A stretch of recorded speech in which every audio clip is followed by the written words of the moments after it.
Hey everyone, welcome to another episode of Review All the Things. Today I'm going to be working on my 2021 Polaris North Star Ultimate, and I'm going to be installing a couple items from roughcountry.com, two of their lighting kits. One is going to be their 12-inch single row LED light bar that mounts in the bumper, and then we're going to install some rear lights that mount on the back of the cab. So I'll show you what I got. So we have their 3-inch wide angle beam LEDs, a pair for the back, and it comes with the pair and the wiring harness and all the mounting hardware, everything that you'll need to install them. And then I have their 12-inch single row Cree LED black cool white DRL light bar, which is going to mount in the factory location on the bumper. And that also comes with everything that you're going to need to do the installation, wire harness and everything. What I did pick up from Amazon were some pigtails for the bus bar, because I'm going to use the bus bar to power at least the front light bar. The ones that I'm mounting on the rear may or may not go direct to the battery, because I don't have the interior bus bar, just the one that's under the hood. So I'm going to get everything unpacked and let you take a look at everything, and then I'll get to installing them, and then I'll bring you back during the process. Okay everybody, so we've got our Polaris mounting kit that comes when you order the kit for the Polaris. They send you a Polaris mounting kit, and what you have is 2 tabs and then some hardware to hold those tabs in, and it's pretty simple. You just clean the bumper off, lay them on the bumper, put the hardware through, tighten it up so that you have your mounts ready, and then we'll work on mounting the light. So we have one of our universal mounts, and if you, on the bottom of the light, there's a slot here, and then you're going to take this mount and you're going to put it in the slot, and then it's a little tricky, and then you slide it to one side, and then we're going to take the other mount and we're going to do the same thing on this side.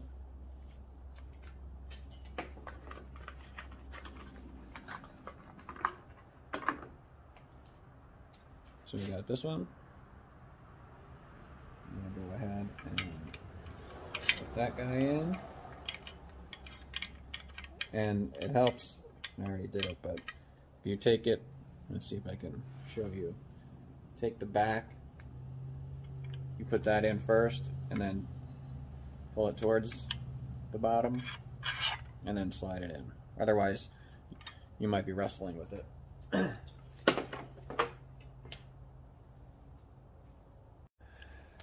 So you have 2 boxes in your kit, and they're going to come with 2 bags of hardware. I've separated all the hardware and laid it out per box so that I have everything ready to go, and it comes with the tools and everything that you need. So right now we need to assemble the rest of the mounts, and we're going to put these bolts and the mounts through, and that's it. Okay everyone, so in the process of putting the mounting brackets on, you have these little set screws that they send you little button heads.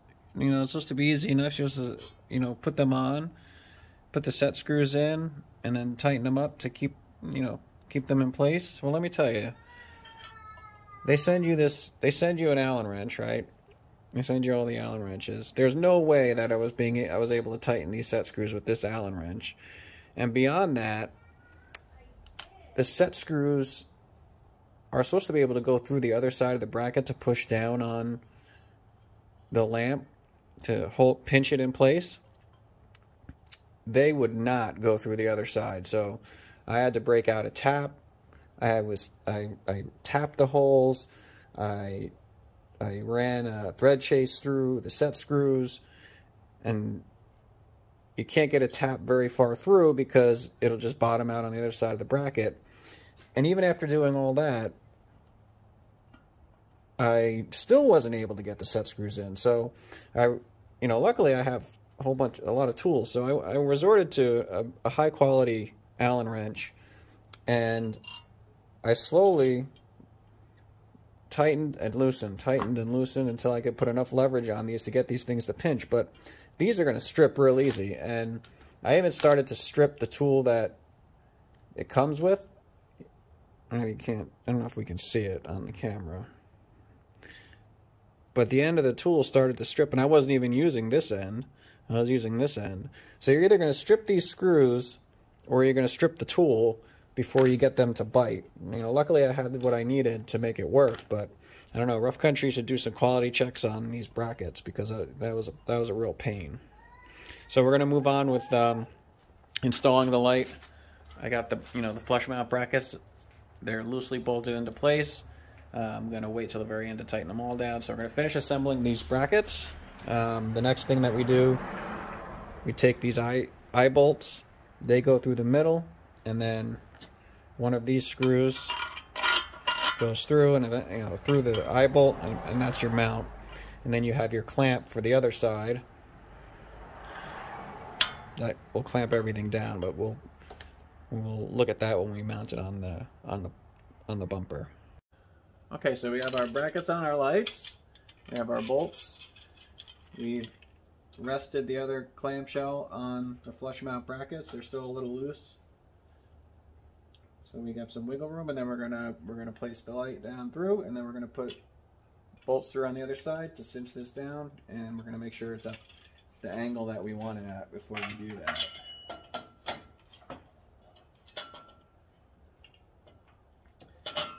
So a little tricky to do this.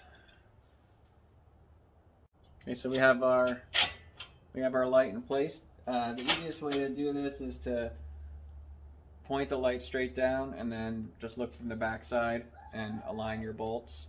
And remember, keeping this loose is going to help you position everything the way you want it. So we're going to put our final position in our first height test. I'm going to angle it down just slightly, and then I don't know why. In the instructions, they say they give you hex bolts, which would make sense, because you're not supposed to tighten these up until the end. I don't know if we can put this down so you can see. But and my kit had button head screws in it, so I'm gonna have to use an Allen wrench, and there's not a lot of clearance here, so I think they should. The button heads look nice, but I think they probably should have went back to, or they should supply hex heads instead of the button heads. I mean, you could go to the store and get some and switch them out, but I don't feel like going to the store, so I'm just going to work with what we got. So I'm going to tighten all this stuff down, and then we'll test it one more time before we button up all the wiring.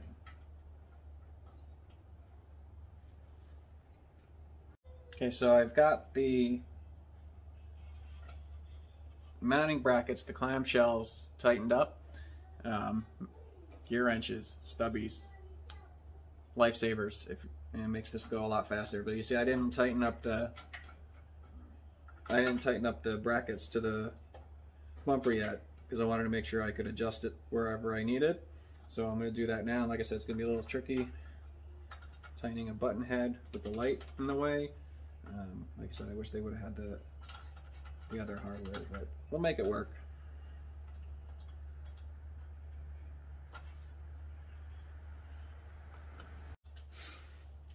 Okay, so this time I'm using their Allen wrench, 13mm stubby gear wrench. I guess I could have angled the light up and tightened them, but I guess you can, hindsight, I'm already doing it this way, so.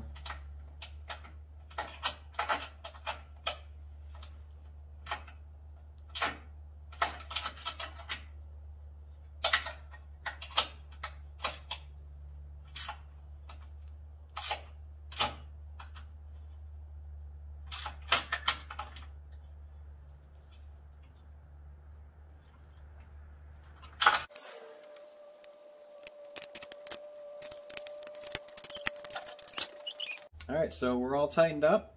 It's nice and rigidly mounted.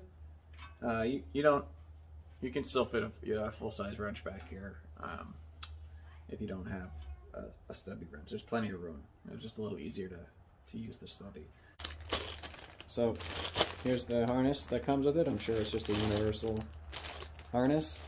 but it has everything that you need to install. And up.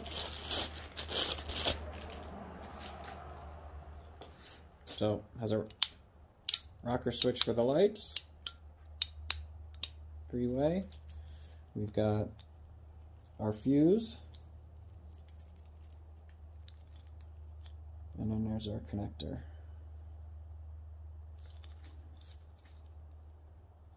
So this is an LED light, so it doesn't draw a lot of power. So I guess that's why I'm not seeing a relay, which I think will be fine. You can always add one, but it is fused, so you have protection. A 30 amp fuse in there. So I'll show you this later, but what I'm going to do is I'm going to cut these off. I'm going to cut these eyelets off, which are, I guess you could. There is a power and ground on the bus bar.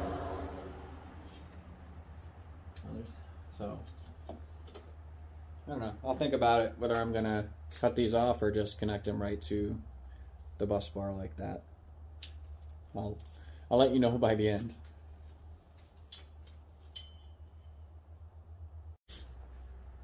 So something I just wanted to show everybody. You need to disconnect the switch to be able to feed the wires through, because you're not going to easily be able to shove that switch through. So naturally you have to disconnect it. And when I'm disconnecting it, I've done this a million times.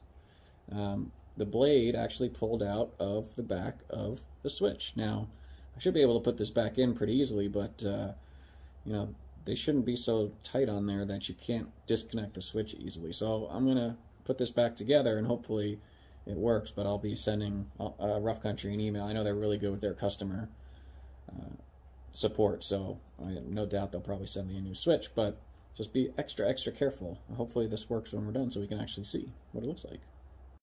So I'll show you where I decided to run it. Right underneath the headlight, there's a little opening right there. And what you're going to do is take both sides, the side that connects to your power and the side that you took the switch off, and you're going to feed it right through that opening, because the connector's on this side of the bumper and you can get to that really easily. You can see it right through here through the wheel well. It's right here, and we'll be able to run that right on the frame, clean everything up, keep it nice and tight, and zip tie it away. So what we need to do now is feed our switch wire into the cab. And if you've done any accessories on a Polaris before, you know they have this big grommet right here. It's where you feed the factory harnesses through. So we're going to end up feeding this through here. In order to feed your wire harness to your grommet and be able to get it through the dash where you need it, you're going to need some room. So we're actually going to do a couple things. We're going to take out the ride command module on mine. If you don't have ride command, you're going to have cup holders, so this process is pretty similar. I have a flip-up windshield, so this makes it a lot easier. But again, if you don't have a flip-up windshield or a windshield at all, it's still going to be the same. You're going to have a cup holder here, and you're going to have some bolts and some clips holding down these panels. And then we're also going to take out the instrument cluster. So if you have an instrument cluster, we're going to take that out probably because it just gives us a little more room. And I'm a firm believer in taking a few extra steps to take a few things off to make your life a lot easier when installing something. So trying to shortcut something, you know, I'm not on the clock, so there's no sense in shortcutting it. Just do it right the first time. So there's some T40 Torx holding down the flip-up windshield bracket, which in turn hold down the ride command. There's a couple clips, so we're going to take those out.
latch out. And then there's some, you can't take this out just yet, there's a couple push pins. You can actually just grab them probably and pull them out, or you pop the center up with a screwdriver gently, and then they come right out. You can use a trim panel tool, but these come out really easy. Obviously this machine is brand new, so I would hope they come out easy.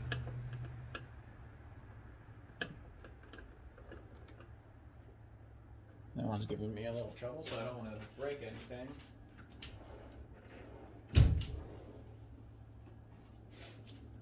So just grab, I have a trim panel tool, plastic trim panel tool.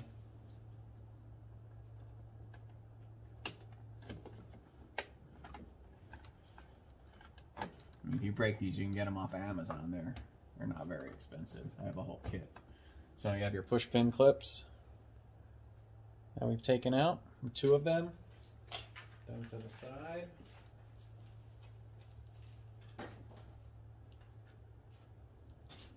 So now our ride command module is loose. I'm going to go inside and unplug everything. I don't think I need to really show you how to unplug stuff. But while we're here, because I'm pretty sure I'm going to be taking out the console or the instrument cluster, there's, turn you here. Same thing. There's 2 push pin clips here that you're going to need to take out.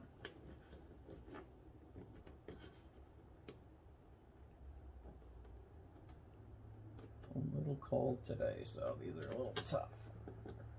There's 1. There's 2. Same type of clip that we just took out. Pry up the center, and you take the clip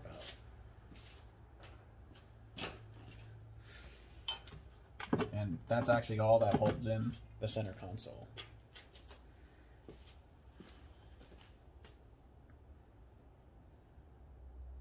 Alright, so we're inside now, and I'm going to take out the ride command console and unplug everything. So just want to be careful while you unplug things. Don't force anything. Everything should come out fairly easily. So you just have to pull it forward and then reach behind and unplug some things, because I don't want to scratch anything, which is, you know, this will probably end up getting scratched. I'm just going to put a towel here.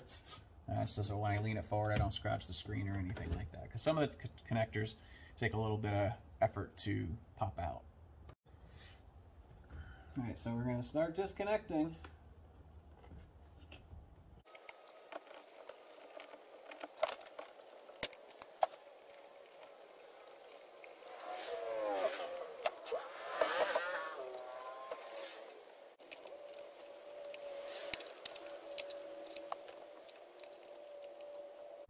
So I needed a little extra light, so I went to get my headband, and while I'm here, I could do a little quick review. This is a Lightband Pro. It's not cheap. This is the Pro 1000 lumen version, and I have a bunch of these different ones. I love these flexible LED light bands. They're super lightweight. Battery's a little heavy, but they're super lightweight, so they don't have that big light on the front of your head hanging down and knocking into things. So I'll put the link to this in the description as well.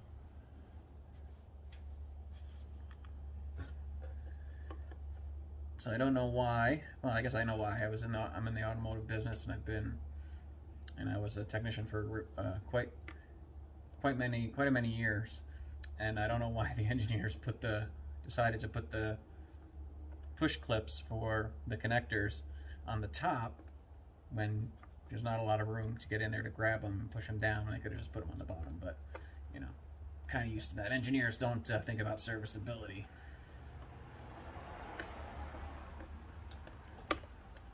So I'm unplugging the GPS antenna wire and the radio antenna wire, and these are, you can break these pretty easily, so you need to be careful. The wires, I mean.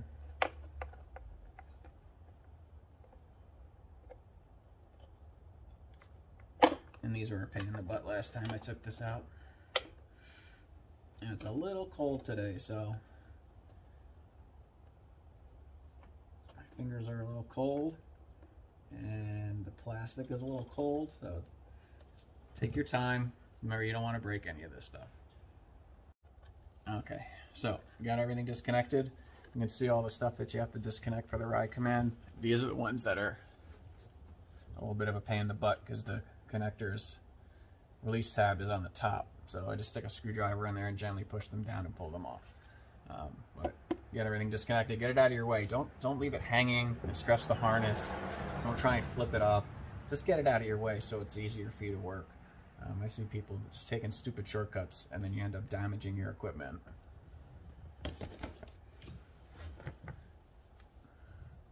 So we've got that all out of the way. Here's the harness, we're just gonna leave that.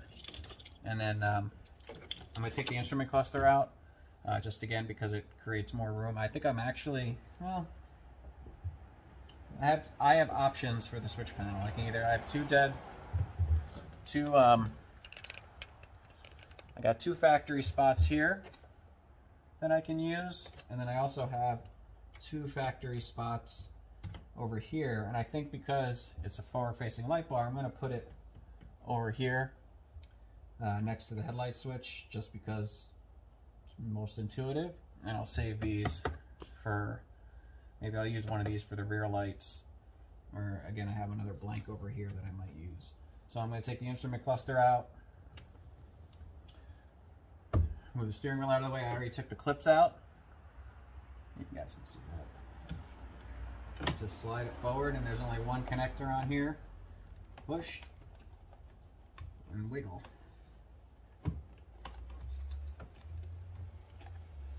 Sometimes it's just easier to be gentle. Trim panel tool. Oh.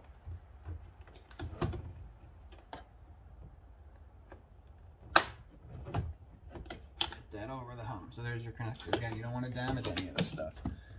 This instrument cluster, ride command, very expensive.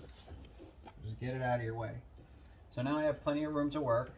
So I'm going to feed my harness through this grommet, and I'll bring you over here in a second so you can see it if you don't know where it is. I'm going to pull it through, over, and down, and then I'm going to figure out what I need to do to get to these. Pop one of these switch blanks out so that I can put the ride, or the rough country switch right in the factory spot. Okay, so that grommet that I showed you, can see it, barely see it right there. That's where we're going to feed our wire through, and we're going to feed it over down towards the steering wheel, and we're going to pop our switch blank out, and this is the switch. I'm going to, let me move the steering wheel. There's, I'm going to put it in this switch blank right here, and so I'm going to get to routing the harness, and then I'll bring you back and show you how it looks. Okay, so we fed that through.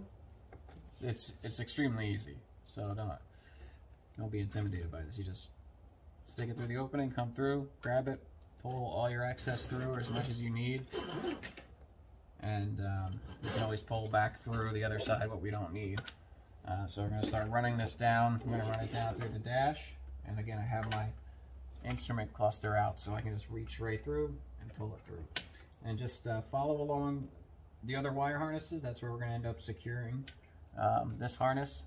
It's going to look factory, and just, you know, be mindful of anything that moves. I mean, I have a steering column that moves. We have the gear shift lever that moves. Yeah, so I'm going to route that through, pop the switch plate out, and position everything, and I'll show you how it looks. And there's the switch blank. Very easy to get out. I just pushed it from the back side instead of prying it from the front, which I've seen people do and scratch up their dashboard. More so when you're working on cars and stuff. If you're taking switch blanks out, you don't want to scratch up the dash. I mean, this is an off-road machine, so it's meant to get dirty and scratched, but there's the switch blank.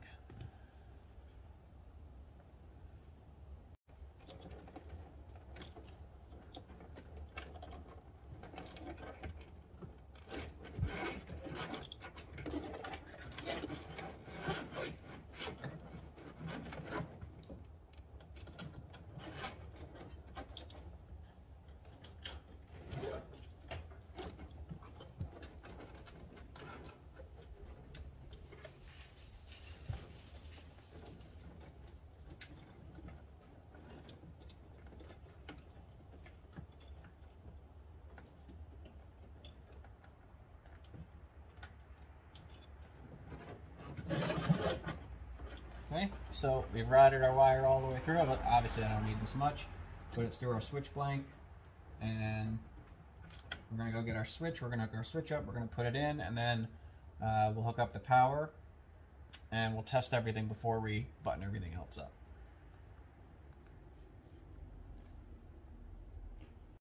Okay, so we have everything wrapped up on the inside. You end up with a lot of extra harness, but good news is there's a lot of extra room to clean everything up. I'll probably end up shortening the harness up once I deal with the switch and the switch mounting. Like I said, the switch doesn't, their switch doesn't fit the standard dummy mount or dummy hole. So I'm gonna wait till I get the new switch, and then I'm gonna make something to hold the switch in. And as you can see here, cleaned up. You can barely see it. You wouldn't even know it wasn't factory. Zip tied everything out of the way. So we have everything nice and neat and tidy, and gonna just reverse order, put the ride command back in, put the instrument cluster back in, hood back on, and we'll call this one a day. And then once I get the new switch, I'll bring you guys back. Okay, so we've got everything buttoned up under the hood. So put in our pigtail. I used waterproof connections inside the harness, and then I wrapped everything up. We got our harness going into the interior. We got our harness running down this way, across the front, and around and down into our access to get to the actual light connector. We left some slack here. And then we have our light connector right here,